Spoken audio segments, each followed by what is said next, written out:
just cover two things in a quick video. So the internal fan blower needs replacing, or your temperature's going up and down. Now whether I can get this on the video, I do not know, but I'm going to show you it anyway in a minute. So what you might want to do is drop the glove box that I'm going to show you, which is drop it down by pushing the little clips up just there, and the glove box will drop. Then there's 3 screws at the back of that, and then this casing comes out, which is those little screws under there, all Torx bits, 3 of those, and that'll drop out the backing plate. And sometimes this little guy here as well, this panel, which is just a screw in the bottom there, another Torx bit. So you know, for the sake of a couple of screws, you're in. Just show you the quick bits in reverse. So the bits to go back in, because I haven't got multiple hands. So that is your backing plate to your glove box. Goes in that sort of position. I say he tucks through. You got the screws at the top, all Torx, all the same. A slightly bigger head on him. I'll work out where he goes in a sec. He's possibly this plate here. So that goes in first. Then you put on your little plate. Goes down by your fuse box. As I say, we'll assume he's the bigger flared one, although the damage on him says not. And then the glove box itself, once this is in, will go onto them 3 screws, which are at the back. So he's in a tilt open position when you put them screws in, and they'll go straight through into these holes here. So nothing complicated. If you're in doing this stuff anyway, you should be able to handle that.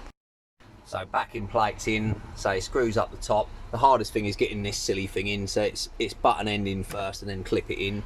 And you see you have to put it in before that, because this panel, that's why he goes in after that, has got the slots that go in there, on there. So say he's fairly straightforward. See if I can bridge the camera somewhere.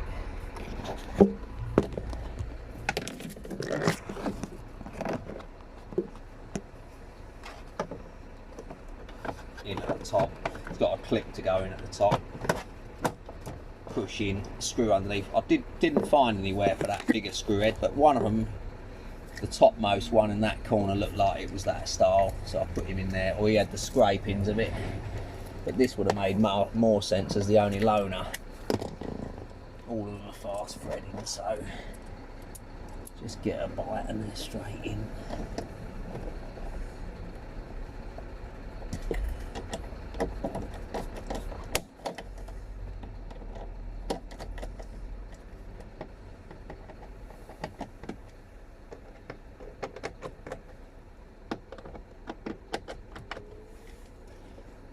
Top view you got. Now what it has got, I don't know if they'll come out on the camera, these little clips here, they're already distressed.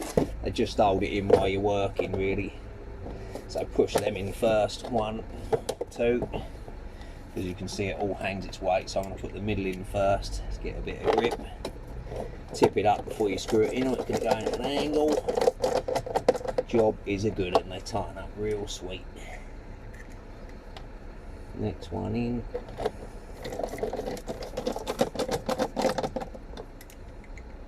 This one's the hardest because the angle, so what you might have to do, you can't really push him down anymore, so take the spanner screwdriver off the end, get it in first, then come to the angle, and just give it a, yeah, he's in. And that's it, clip that back past the clips, you've got yourself a glove box. Lovely. Right, I've just changed vans. So this one I've dropped all the bits out. Oh, I see what I didn't mention. When you take out the second part of the glove box, you have to drop the light out. Be careful not to snap his thing. You just pull him out, he slips back and out he comes through the gap. So there's your fan hole. And what you've got is, this one's a broken one, so he's really stiff to move. New one there. A little bit of tension to him, but obviously totally different. And watch out, they've obviously got to do a little weight on them. There's a little tiny silver weight down there. This one's got it on this fin here. So watch, don't lose them. They've obviously done a bit of weighting. So the way they go in, put the new one in now because he's ready to go in, and the way they come out, as it were. Let's get him in position. The only thing hindering it, just doing it as usual with a phony head, is that little guy there. And you've got to be careful, he's semi-brittle, so you see on this occasion he'll just snap in place. Bit of force, and in he goes. So when you come to get him out, initially you're unsure, and you can see it's obviously designed to have a screw, but there was no screw markings on the old one. No sign that a screw had ever been in, tightened up on that. So, assumedly, they don't always have it. Just got interrupted there. So, back to this. So, as I say, there's a screw I obviously don't use, but it'd be handy if this ever snaps. And to get this down, initially I levered here while trying to twist, but I just blocked its own movement by wedging it on itself. So almost in one motion, if you come from above, because you've got to watch them, they're a little bit fragile, then it will do the twist and the pull at once, and it should just clip down. Still fighting, but yeah, look, it's getting a bit stressed, so I don't want to stress it and snap it. That's when your screw will come into play if you snap it. Let's clip it back in, single plug in.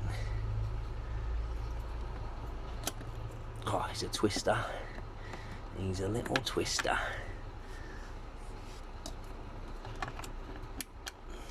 And then bash all the bits back together. So I'm not going to do them all now because I want to show you something else more important. But yeah, you put the face back in, you're all done. So they're pretty straightforward to test them before you slot it back in. Right, straight back in. So say you've got a vehicle that's, the temperatures are going up and down. You've got it set on a temperature and it's hot, cold. Generally it's freezing or it's boiling. And what it'll be is the little, I'd call them a thermostat resistor. But on these, they're really simple. Now you can actually do it without taking anything off. Come from underneath the glove box, feel up, and you'll feel it quite easily. So imagine this is now from below. Click it sideways, pull it out. And you see, as far as I can tell, it's all this debris that gets on it. I'm not going to take this one out because this one a fish is working, although there is a lot of crap on it. It's a shame. If they had made it so it could fit in multiple positions, you could rotate it and get a brand new side to work on. But unfortunately, being like these types, you can't, and they're expensive, about 75 quid from Merck. Now I found it was easier when reaching under to twist it out, then get the plug out. But when you've got easy access to it like this, then you can just take the plug out easily first. So 2 clicks at the side, pull him out. But what I did was I've just pulled that out of another van, cleaned it up, and it seems a lot better. Not perfect, but a lot better. You won't really know till you get around the summer, give it a good test. But yeah, a nice easy one that, as I say, because you can do it without taking anything out. That again's reaching from below, you can feel it quite easily.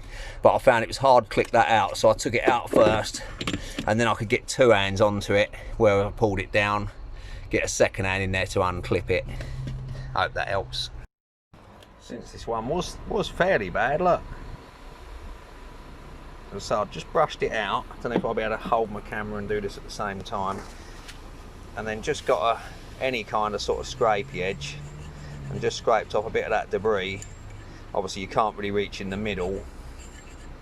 A wire brush would be ideal. I haven't got one to hand, but I just use a normal brush, like a thingy brush, and even that knocks some debris out the middle. So yeah, try that, you never know your luck. Save you 75 quid, wouldn't it? So I'm just fiddling with a third one of them. This time I got myself a piece of Liberty Green, and I'm having a lovely time getting it right in them, because I'll tell you what, in them middles were half a mess. So I've gone through all kinds of angles, giving it a little rub around, and then I give it a little rust off to get rid of the dust. So I don't really know if it's doing any good, but maybe even plugging them and unplugging them does the job.